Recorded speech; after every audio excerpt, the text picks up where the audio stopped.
right, George. Welcome back, everybody. Welcome to the Strand Tennis Center podcast. It is Halloween. You shouldn't date podcasts. I say that all the time. But, George, happy Halloween, my friend. Hopefully you have had good holidays or whatever. Do you like Halloween, George? Another reason to watch horror movies. That's about it. I was never into horror movies for some reason. I didn't dress up, and I guess I was Grinch, not too good. I'm going to go over podcast today, a couple of things internal to help you run your business, a couple of things that could help. I'm going to go through the 4 R's and going over the uncomfortable situation of letting someone go, which is always not very good, but I think it's the clearest way and cleanest way to do it. So 4 R's are basically the big key you should direct towards your employee, even on the court, what they need to do on the tennis court as a player as well. But the 4 R's for the employees are very important, or any staff member, even if, as high up as anybody. So we'll go through the 4 R's. Number one R is role. Number 2 is responsibility. Number 3 is requirements. Number 4 is results. So if everybody in your organization has those 4 R's and knows what they are, there's a lot of clarity and they can do their thing. So your role is pretty self-explanatory. For us, is serve as a tennis teaching professional and a sales associate. So that's something clear for us, right? Comes with certain standards and certain requirements. If you're on the court, what's your role? Your role is to try your hardest out there. So if we take a student, I'll take this both ways, of the employee and the student. The role of the student is to work as hard as they can. We always say attitude and effort. If they're trying at 110% and working as hard as they can, that's their role out there. Anything else is substandard, and we can't allow that to happen. Your responsibilities. For an employee, we deliver engaging lessons. We like to think we communicate with the client, connect with them. We assist on all levels of customer support as well. So you give a dynamic, incredible lesson. You get to know the client. You get to know them more than just, I always say a tennis stroke is easily learned online, but it's how you deliver that at the club. It's how you deliver that in customer service, like a restaurant. It's not whether you deliver the meal to the table. It's how you do it. It's the experience. So responsibilities for the student, again, be on time, be prepared, understand what you need to work on, understand your goals. If you're a student out there in anything, if you're trying to make your high school team, if you're trying to make your varsity team, if you're trying to make your college team, you don't know what your responsibilities are to that team, you're going to be lost. So on any level, whether it's a business or whether it's a team, you've got to know your role. On larger teams, everybody knows their role that are successful. So you think about the Patriots, how successful they were. Everybody knew their role. They knew what they needed to do. Whether it's a special teams player, whether you're just doing 1 or 2 things. In tennis, you got to do a little bit more. But if you're part of a team, say you're playing doubles and you're a doubles specialist, you better be able to perform and you better be prepared for what you need to do. Understand your responsibilities. Requirements. What are your requirements to be successful at a job or be successful on the court? Well, for us, you have to have teaching experience. You got to know what you're doing. You got to have played. You got to have taught a certain amount of lessons. You've got to be very, very strong with your communication skills.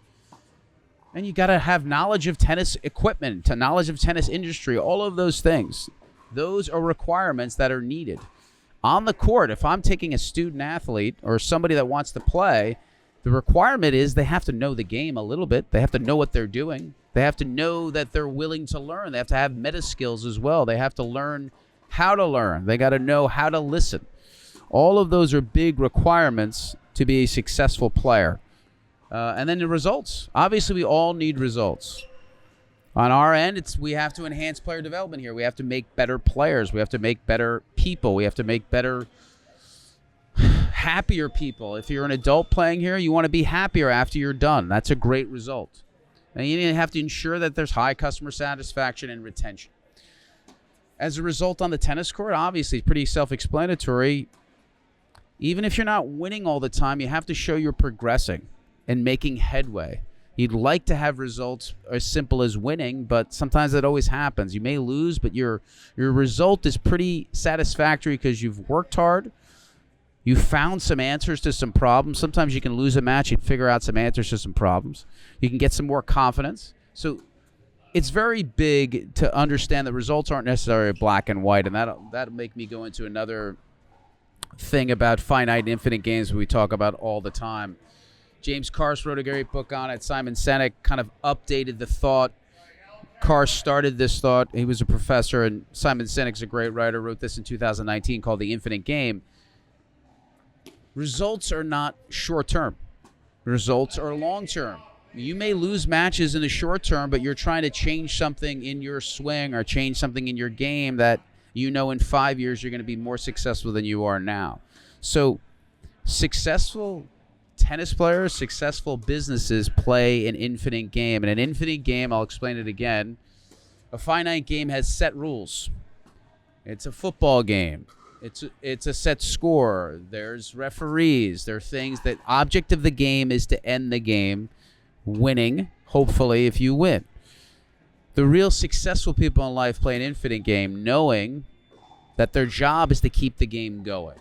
So examples of infinite games are learning, education. I've always wanted to learn every day. I don't think it's a finite game. I don't think it's over one day. I'm done reading. I'm done learning. Business is an infinite game. If you look at it like I'm going to be here for 100 years, I'm going to work on this one thing, you are going to not take short-term cuts. You are going to say, okay, we may try this idea. It may not work out, but in the long run, it may open us up to something else. When people are worried about quarterly results, they're only worrying about this 3 months. They're worrying about, oh, I have to get this transaction this week. That's bad. I'm willing to invest, lose money. You got to be willing to say, hey, I'm going to be in this for the long haul. Perfect example is Amazon. They didn't have a successful quarter for years, and the stock continued to go up because Bezos was like, we're in this for the long term. And if you read his investor letter in 97, it says that.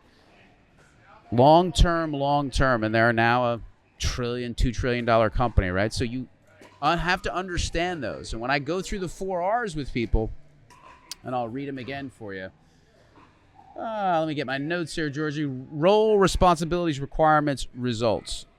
I always tell them that you're here not for just these short-term gains. You're here for long-term. I'm here for the long-term for the employees. I want to make sure that they're taken care of for a long period of time. I want to make sure that and I'm not just to toot my own horn. I think it's beneficial for me, too. If I'm in here forever, and I'm not worried about short-term gains, I'm going to be willing to say, okay, take that chance, take that risk, do this. If it doesn't sink our ship, it's fine. We're here forever. And if I can continue to look on an infinite time horizon, you're just going to beat, ironically, you're going to beat everybody that's got a short-term view anyways. It's funny. If you don't think in short-term views, you end up actually winning short-term wise as well. But you can't think that way. You can't trick your brain into go, oh, I'm going to think infinitely, and then I'll win short term. No, you got to be like, I'm in this for the long haul. I'm in this forever. And whatever happens over the next week, the next month, the next year doesn't matter. So those are the kind of the 4 roles that we go over, the 4 R's. Now, to finish up the podcast, sometimes you've got someone in the wrong seat on the bus, or the student is just not listening to you, or, in any way. Again, this is employee to student as well. Sometimes they're just not getting it, and they're not understanding. You created all these requirements, all these understandings. Like, we have some simple rules, right? Can't have our cell phone on the court. We have to communicate. You have to, you have to be present. You can't be off the court during a lesson. So if somebody violates 3 or 4 of your rules, and you simply have to go to them and come and have a meeting with everybody present and say, listen, you see these 3 things that happen. These are always hard conversations. You say, these are the 3 things that happen. Whether you're the student, you showed up late. Whether you're the employee, you showed up late this time. Whether you're the student, you didn't listen to the coach. You actually said something derogatory to the coach. Whether you're the employee and the employee was off the court during a lesson and didn't show up for 10 minutes. You go through that list of things. And if you tell that employee or that student, would you agree that these things are the wrong thing to do? If they're a normal person, they would agree, and you would say, listen, I can't work with you anymore, either as an employee or either as a student. If they tell you, I don't think those are a big deal, well, then you say, that's a big problem, that you can't understand that these are a big deal, and we have to let you go. So either way, it's going to end up to the same way. You have to be clear. I think with decision making, you make it clear. So again, to repeat, you tell them the three things. They agree. You say, okay, we can't do this anymore. If they don't agree, you say, listen, the fact that you don't understand it means that we can't do this anymore. So those are hard situations, and you get in situations where you're going to have to let go of a student. A student doesn't want to listen to you anymore. Or you're going to have to let go of an employee if you're working, and that's the best way to do it. You just go through the list and be very clear. Now, look, we all make mistakes, and I think as a coach, you've got to understand the mistake as well and say, listen, I put the wrong person in the wrong position here. And if your other teammates on the team are telling you, hey, coach, this person doesn't work here, doesn't work in this position, you have to tell them. You get that with employees. You'll know when employees are like, this person is not working out. So if you don't make that decision, if you don't hire quick, fire quick, get a student quick, or lose that student quick, make decisions quick, it's very rare for someone to give you all of these bad signs and then all of a sudden change 360. You can have that initial conversation with them. Usually it doesn't. So you have to make the move fast. You're going to lose all your employees. You lose all your other teammates. If you're putting someone in the starting position and they don't deserve it, you're going to lose the rest of the team. And it's very important that the whole team is looking at you for that leadership, and that's the big key. And if you don't make those decisions quickly, you've lost them. I mean, we've had situations where, and I've said the same thing, it's hard. It's like somebody will come to a class or somebody will come to work and their alarm doesn't go off, or there's an accident or something happens within 3 or 4 months. So that's a hard thing. It's the same thing of saying to someone, hey, listen, these are the 3 things, you don't get it.